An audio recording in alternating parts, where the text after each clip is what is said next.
Mayday! Mayday! This is Wingate 16. Flame out at Angels 40. 200 miles southwest of Reedville. Proceeding on course to Matland. We'll attempt to airstart. This is the emergency. It can happen in many ways. But one thing is certain. How well you've learned to expect the unexpected may determine the course of events that follow. Mayday! Mayday! This is Wingate 16. Air start efforts failed. I'm ejecting at Angels 10. This is the beginning of survival. The problem now, to stay alive. The second night was the toughest. I had no feeling in my right foot. I kept thinking they'd amputate if they ever got me back.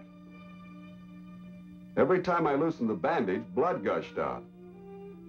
I thought of letting it freeze, but decided against it.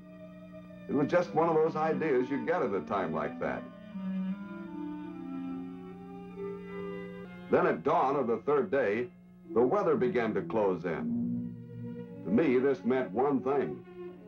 They wouldn't be able to continue the search.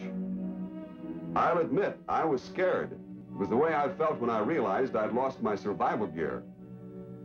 I fought it off somehow and told myself to relax. I had to go on believing they'd find me. With my fouled up leg, I knew I couldn't find them. Then I heard the sound of the chopper. At first, I thought my mind was playing tricks on me. I'd been afraid of this all along. But it was up there all right, and heading right for me.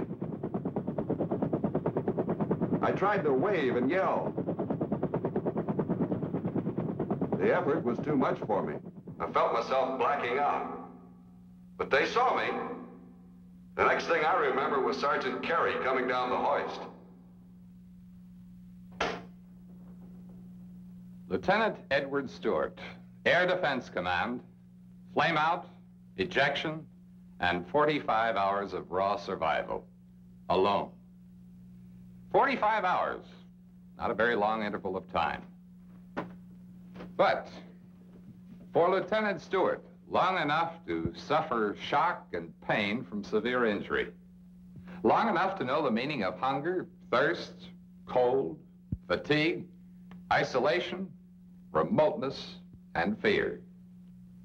From a technical point of view, these are survival stresses. From your point of view, they are obstacles you must avoid, overcome, or be prepared to withstand if you want to live. And to complicate matters, here are a few more. These stresses can occur in all environments to a greater or lesser degree. The Arctic, the desert, in the tropics, and on water. How these stresses might develop, and how they might affect you are the big questions. You can wait, find the answers the hard way, or you can profit right now from the experience of the thousands who faced survival and lived. From what they faced and from what they learned have come methods for recognizing, understanding, and combating survival stresses. To pass this knowledge along to you is one purpose of our discussion. And the other purpose is to make you think about yourself. And for this very important reason. If you find yourself in a survival situation, the chances are you'll find yourself alone.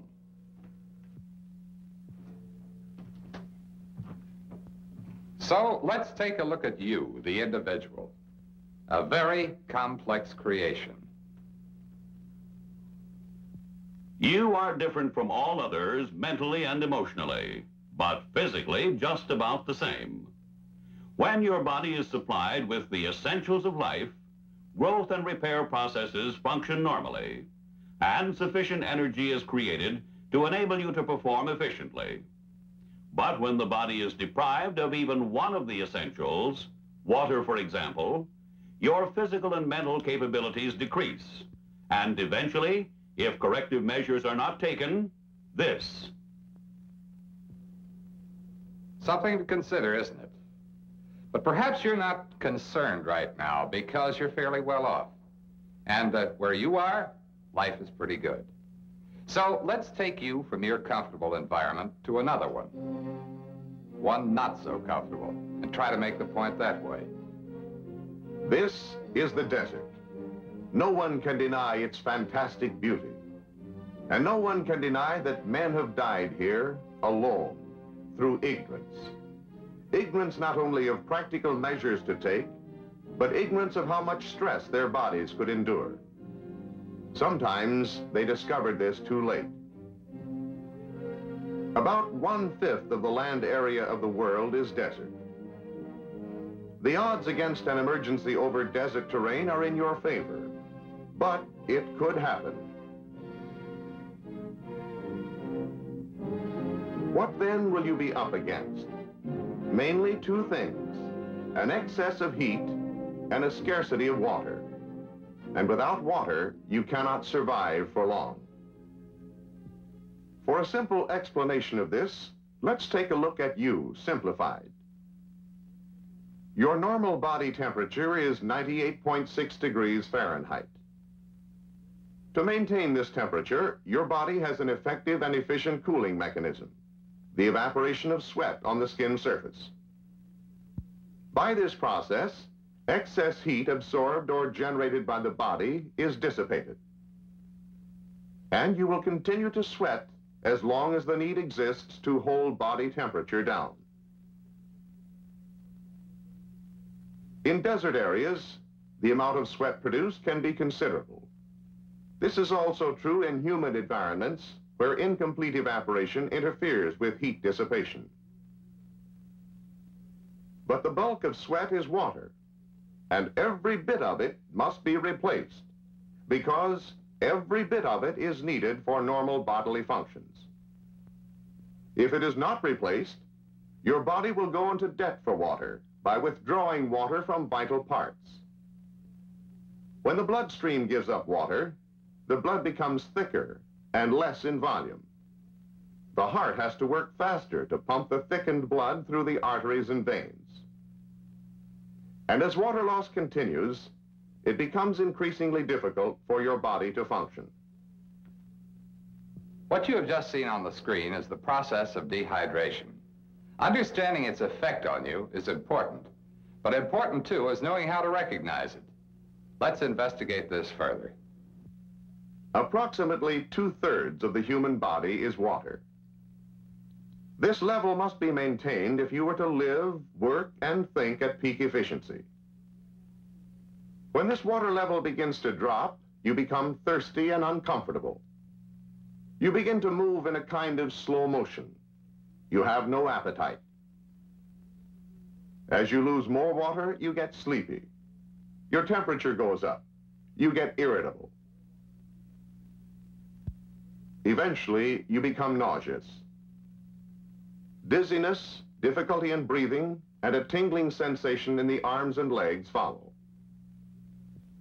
When your body has lost only 10% of its body weight in water, you can't move about normally. At this point, locating a water source may be impossible. And when water loss continues, death is inevitable. Not a very happy thought, is it? Well, let's see what you can do to keep the worst from happening. Conserve your sweat, not your water.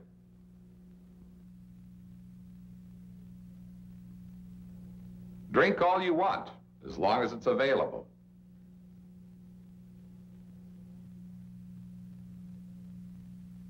Stay in the shade, off the ground. Ground temperature may be 150 degrees or higher, even here. Travel only at night. Move slowly. Take it easy. Those were a few hints on water conservation, but they represent only a fraction of the information you must know in order to survive in the desert. Demonstrating how to locate water, how to find food, how to orient yourself in the desert or any place else is beyond the scope of this discussion. But you have access to this information through survival manuals, by undergoing courses in survival, and by viewing Air Force training films. Sun, Sand, Survival is one such film. You saw a clip from it a moment ago. Make a point to see it in its entirety. And make a point to investigate other approved sources of information, Army and Navy material, for example. You might be surprised at how many misconceptions you have about survival. Perhaps you have the impression that water is a prime requirement only in the desert. It isn't. In order to maintain your water balance in any environment, you need approximately 2 quarts of water a day. Yes, even here. But this environment presents another serious threat: cold. Cold intensified by wind. The two are a deadly combination of elements which increases the rate of cooling of the body, sometimes drastically. Scientists have a name for it: wind chill.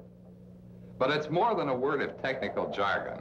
It's a fact you can't ignore. It's a fact, for example, that exposed flesh will freeze when the temperature is minus 40 degrees Fahrenheit and there is little or no wind. Now, this doesn't surprise you, does it? But wait. Let's raise the temperature to 15 degrees. Not too uncomfortable. You've all experienced this. But increase the wind velocity to 26 miles an hour and the same result is produced. Raise the temperature to 20 degrees, increase the wind to 43 miles an hour, and again, exposed flesh will freeze. And what about the time for these and other combinations to do the job? 1 hour? 2 hours?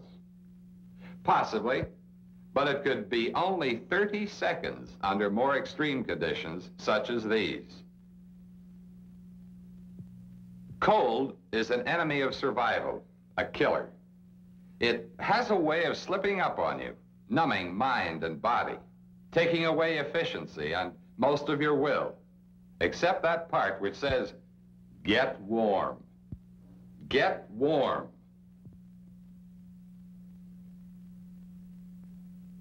Yes, get warm and stay warm. The most sensible idea you could have. But it takes more than an idea. It takes know-how, knowing how to conserve body heat. This, in turn, involves an understanding of your body's heat system. It is a complicated system. So, again, a simplification. Blood, with absorbed food and oxygen, is circulated to the different parts of the body. Every living cell has the ability to burn food in the presence of oxygen. In the process, energy is created. Part of this energy is used in doing work, but most of it is liberated as heat at the surface of the body. When you exercise or do work, you burn up more food stored in the muscles. This requires more oxygen. To get it, you breathe faster and faster. More heat is then generated, and the smaller blood vessels near the skin open wider. Circulation in the skin is increased, and heat loss is faster. In cold weather, when the normal rate of heat loss would result in excessive cooling, the circulation of the blood through the skin is decreased by constriction of the smaller blood vessels. This reduces the rate of heat loss and preserves the heat for the vital organs. Rather ingenious, don't you think? But the system has a flaw in it, and for you, a serious one. When nature cuts down circulation at skin surfaces to conserve heat for your vital organs, she sacrifices other parts of the body, the hands, feet, toes, nose, ears, face, for example. As a consequence, these are the first to become frostbitten. And remember, this situation and danger is not confined to the Arctic. It exists right here in the United States. Some have failed to consider this and died. But wherever you are, no matter how cold you are, the situation is far from hopeless if you're willing to help yourself. Here's how. Improvise. Use materials you have available. Above all, conserve your body heat. If you must exercise or move about, avoid sweating. Sweating increases loss of body heat, If you sweat or get warm, ventilate your garments and keep your mind on survival.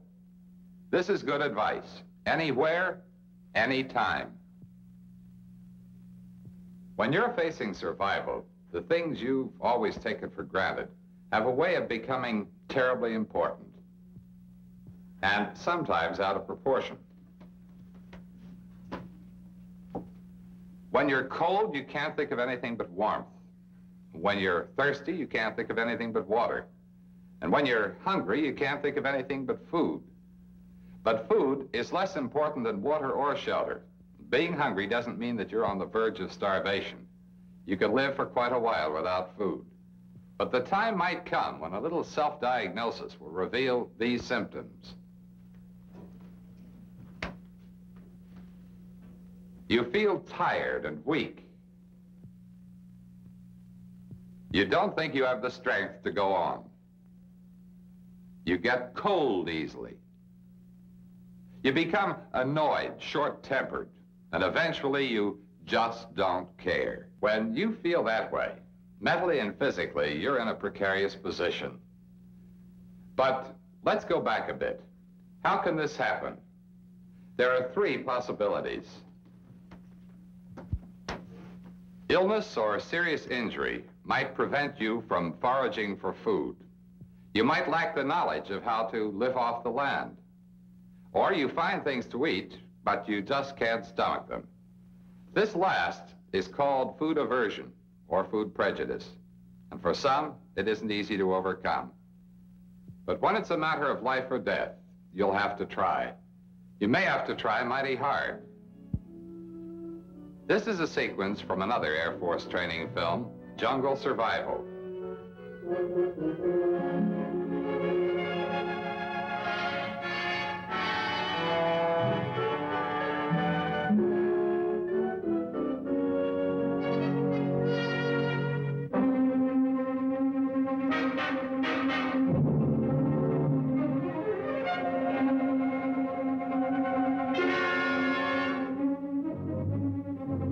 Obviously, food aversion is not an obstacle here. If it was, it's been surmounted. And this is what you'll have to do. No one can do it for you.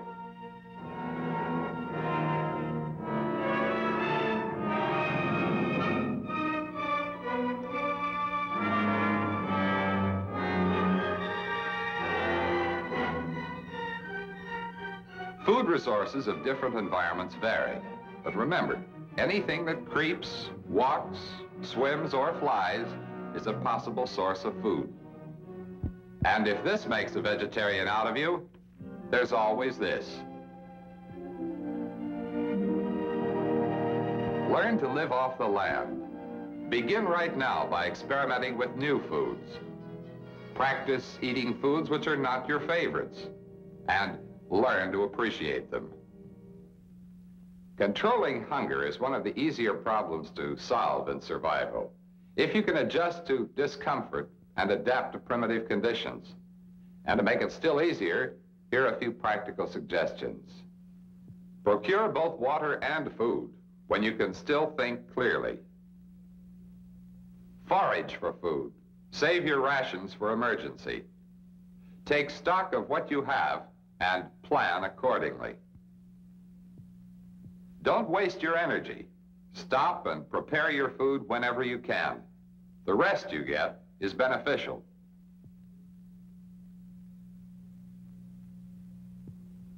I don't think we have to worry about him.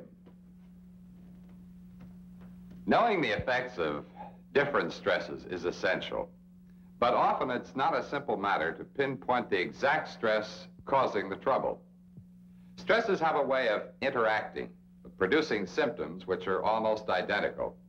And to complicate your problem further, stresses, physical in nature, have very definite psychological implications. You just can't define a stress and say, here's where it begins, here's where it ends. As a matter of fact, there's one stress for which no single definition is adequate: fatigue. The number and variety of activities which might produce fatigue are countless. It might even be the result of trying to avoid a situation too difficult to face.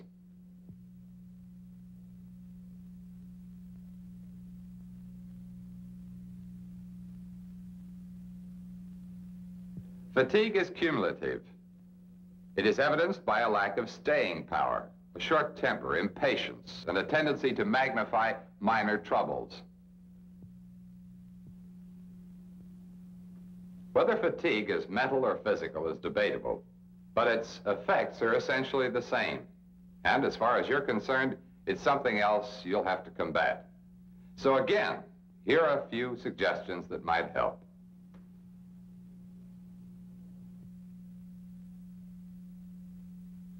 Assess the situation, have a plan, and follow it. This is always the best idea. Channel your activities in the most useful direction.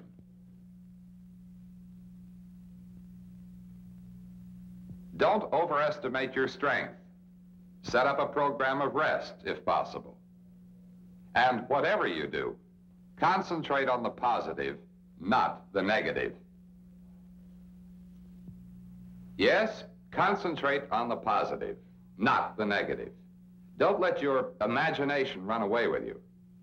To accomplish this, you must be able to separate the real from the unreal. Sounds easy enough, but often difficult to do, even for those with the strongest kind of emotional fiber, even for those in the best physical condition. A good physical condition and emotional stability are two of the best advantages you can have. But sometimes the challenge is too great. In a matter of minutes, this pilot passed through two major crises. First, the aircraft emergency leading to the survival situation. Second, the survival situation itself. Then, a third crisis was superimposed: injury upon ejection. Now, he could do only two things: try to keep his face out of the water and hope that help comes. And it's going to take all the stamina and guts he's got. That pilot's desperate problem was complicated, as yours might be, by injury. Suffering injury is unfortunate enough, but whether the injury is minor or severe, shock is bound to accompany it. Sometimes it's the most serious consequence of the injury. It can also be a serious aftermath of the emergency experience itself without any injury being present. This makes spending a moment on the subject of shock worthwhile. Let's take a look then at shock, its symptoms and treatment. You must be familiar with both. These are some of the signs: pulse, weak and rapid; respiration, rapid; skin, pale, cold, and moist. And if the patient is conscious, he may feel faint or dizzy, and he may be frightened, restless, or anxious. Now, what do you do about it? Let's take a look. If the patient is injured, don't wait for symptoms to develop. Make him comfortable. Conserve his body heat, but don't overdo it. Don't give him fluids if he's unconscious or if he's injured internally. Him, that's the other fellow. The fellow you're going to help. But what about you? You alone. How can you help yourself? If you have an injury, you can expect shock. Therefore, try to anticipate it. If you're able, do for yourself what you would do for others. Now, here's something else. The word shock is used in another way to describe the mental state of a victim immediately following an accident. Apathy and irrational behavior are common. You can expect this to happen, but even when you're alone, you have a good chance of shaking it. Your training is a ready cure. A man well indoctrinated in emergency procedures will usually be guided by them, even when dazed. Training imparts knowledge, and knowledge is the most effective antidote for the ills, real and imaginary, inflicted on the survivor. And this includes one of the most common: fear. Fear is a natural response to danger, and nothing to be ashamed of. Everyone who faces an emergency which threatens any of his important needs experiences fear. In a survival emergency, you may be constantly threatened with the loss of water, food, shelter, companionship, yes, even of life itself. Your fear will greatly influence your behavior, and your behavior, your chances of survival. You must recognize it, live with it, and if possible, use it to your advantage. Recognizing fear in yourself shouldn't be too difficult. You've met it before, and you've overcome it. But as you face survival, fear, isolation, remoteness, loneliness, and the other psychological stresses are greatly magnified. Coping with them requires a greater effort, but you can do it. This man did for 20 long days. How was he able to do it alone? Because he was endowed with some kind of supreme wisdom? Because he had courage far beyond that allotted to the ordinary human being? No. He had only the resources you have, but he used them to his advantage. He was afraid, and he admitted it. He accepted his lot, and he tried to improve it. He kept busy. He foraged for food to maintain his physical condition.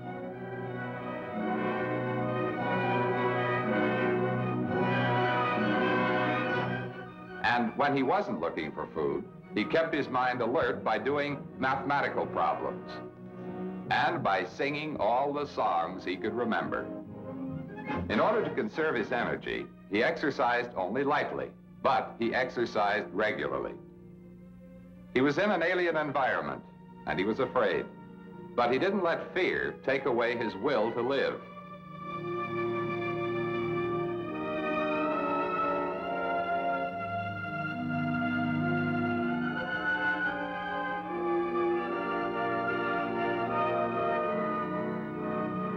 He recognized the real dangers, and he took practical measures to eliminate them. And he hacked it.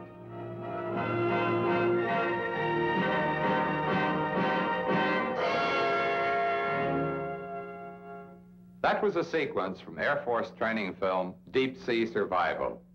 It doesn't tell you everything you must know. No film can. It was designed primarily to make you think. And as I said, that was the purpose of this discussion. To make you think about these things and how they might affect you. How much do you know right now about survival and its physiological and psychological stresses? Let's hope you know more than this fellow.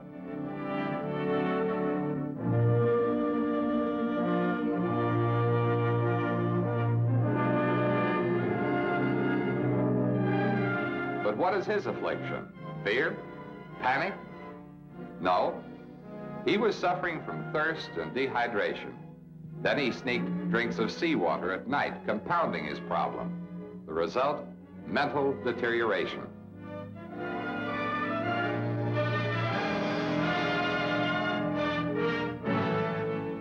Mental deterioration. If he had taken the trouble to find out, he would have known that it might kill him. Don't let ignorance of survival stresses be your mistake. It's the biggest one you can make.